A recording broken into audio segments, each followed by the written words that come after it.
इस वीडियो को बनाने का जो मेन एजेंडा है वो है इस गाड़ी को कंपेयर करना with the current Punch. Okay, current Punch भी काफ़ी अच्छी गाड़ी थी, बहुत सालों से चलती आ रही है। तो ये सारी खूबियाँ क्या कंटिन्यू होती है इन दी अपकमिंग फेसलिफ्ट, या फिर टाटा मोटर्स ने कुछ चीज़ें डाउनग्रेड की है? चलिए इसके बारे में हम जान लेते हैं। सबसे पहले देखो, वेरिएंट वाइज यहाँ पर कोई चेंज नहीं है।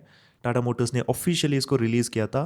तो यहाँ पर आपको टोटली 6 वेरिएंट्स मिलेंगे, जो कि होंगे आपके smart, pure, pure plus, adventure, accomplished and accomplished plus. Feature wise थोड़ा बहुत डिफरेंस है इसमें, जिसके बारे में डिस्कस करेंगे। लेकिन सबसे पहले मैं दोनों के एक्सटीरियर को कंपेयर करना चाहता हूँ। सो एक्सटीरियर में आप फ्रंट प्रोफाइल देखो। वैसे ये टाटा की खुद की ऑफिशियल इमेज है। तो फ्रंट में जो नई आपकी फेसलिफ्ट है ना, वो ज़्यादा बल्कि लग रही है in my opinion compare to your older Punch. लेकिन जो डिज़ाइन है ना, वो शुरुआत में तो मुझे अच्छी लग रही थी। लाइक जब इसका टीज़र मैंने देखा था तो बढ़िया लग रही थी, मॉडर्न लग रही थी। मॉडर्न तो वैसे भी लग रही है, लेकिन कुछ चीज़ें इसमें मुझे वियर्ड भी लगी। जैसे कि इसका जो बम्पर है ना, उसमें स्किड प्लेट का एडिशन बहुत अच्छा है, makes it look very nice.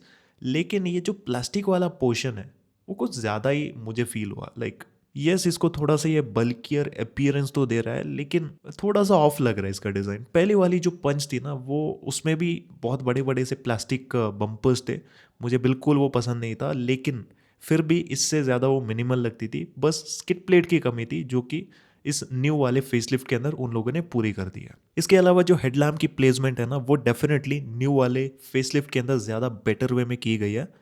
काफ़ी सिंपल है, नीट है, so that looks nice. But again ये जो बम्पर वाला एरिया जो कवर करता है उसके अराउंड, ये उतना अच्छा नहीं लग रहा है। पर्सनली मुझे उतना बढ़िया नहीं लगा। इसको थोड़ा सा बेटर वे में फिनिश किया जा सकता था इन माई ओपिनियन। बाकी जो डी आर एल्स है वो पहले से ज़्यादा स्लीकर हो चुके हैं, सो दे लुक मोर मॉडर्न। लेकिन कुछ लोगों को जो पुराने पंच की क्लासी डिज़ाइन थी, like this classier looking D R Ls with that nice and big looking grille, वो ज़्यादा पसंद आती थी। ओके, ये एक प्रॉपर क्लासी एसयूवी डिज़ाइन जैसी लगती है। और आपकी जो नई वाली पंच है ना, वो ज़्यादा इलेक्ट्रीफाइड वर्जन लगती है इसका। सो आप मुझे बताना कि कैसी लगी डिज़ाइन। मुझे तो अच्छी लगी है, मॉडर्न तो लगती है ये गाड़ी, बल्कि भी लग रही है। बट अगेन वो जो पहला एसयूवी वाला थोड़ा बहुत डिज़ाइन लैंग्वेज था ना, वो ख़त्म सा हो गया है, ऐसा मुझे लगता है। बाकी अगर हम आते हैं साइड पर, तो साइड में ज़्यादा मेजर डिफरेंसेस है नहीं। क्लैडिंग हो गया, आपका डोर हैंडल हो गया, सब कुछ सेम टू सेम मिलेगा। जो एलॉय व्हील्स है ना, उसमें भी थोड़ा सा डिफरेंस होगा। पहले भी आपको 16 इंच वाला व्हील मिलता था। एलॉय का डिज़ाइन पहले भी काफ़ी अच्छा था, ये थोड़ा सा और मॉडर्न लग रहा है, बस इतना ही। सो ओवरऑल बाकी सारे जो एलिमेंट्स हैं ना, वो सेम टू सेम है। इवन रूफ के अंदर आपको डुअल टोन वाली रूफ मिलेगी। सनरूफ पहले भी आता था, और जो रूफ रेल्स है ना, वो भी सेम ही डिज़ाइन के साथ आते हैं। अगर हम जाते हैं पीछे की साइड में, देन पीछे थोड़े बहुत चेंजेस है। जैसे कि टेल लैम्प्स के अंदर आपको कनेक्टेड एलईडी की स्ट्रिप दी जाएगी। साथ ही साथ जो टेल लैम्प के एलिमेंट्स है वो अल्ट्रोज से इंस्पायर्ड है। पहली वाली जो पंच थी ना, उसमें टेल लैम्प्स बहुत ही बेसिक से लगते थे, मुझे पसंद नहीं थी। मुझे लाइक शुरुआत से ही ये पसंद नहीं थी।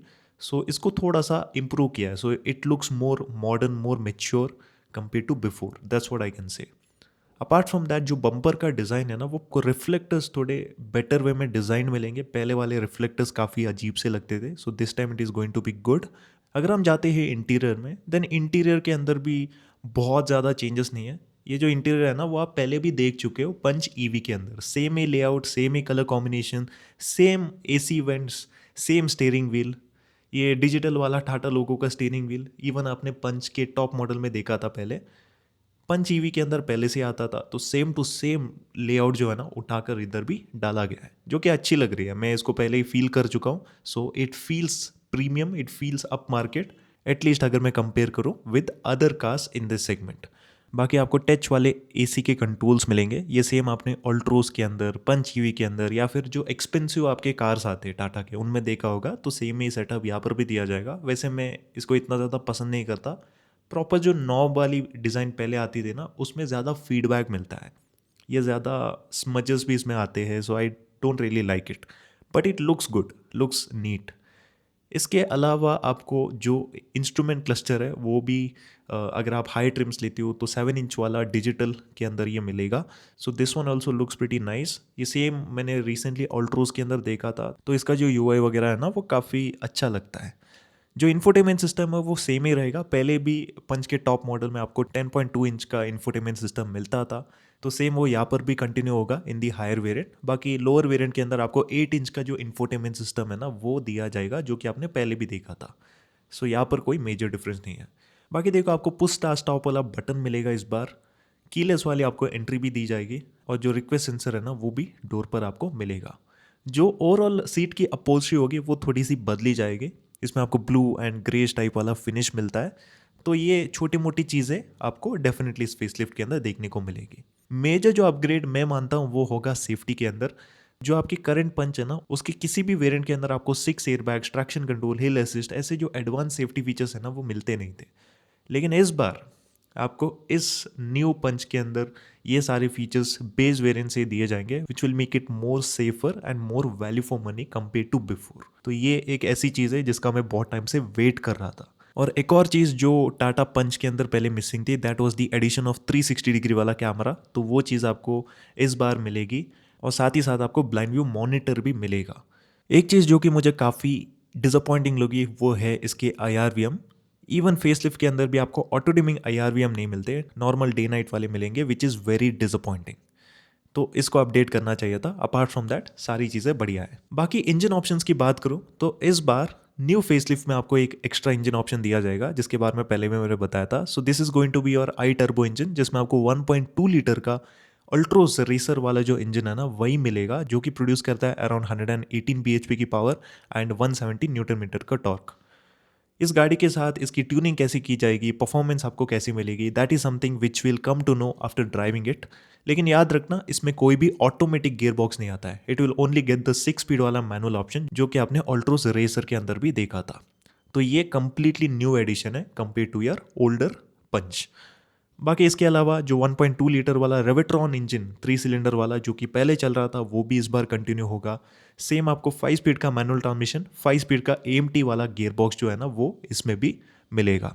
तो मोटा मोटी देखा जाए तो बहुत ज़्यादा अपग्रेड नहीं है, it's a normal upgrade, normal facelift. Majorly आपको फ्रंट के अंदर काफ़ी ज़्यादा चेंजेस मिलेंगे, बट ओवरऑल फीचर्स हो गए या फिर आपका इंटीरियर हो गया, उसमें छोटे मोटे अपग्रेड्स ही किए गए।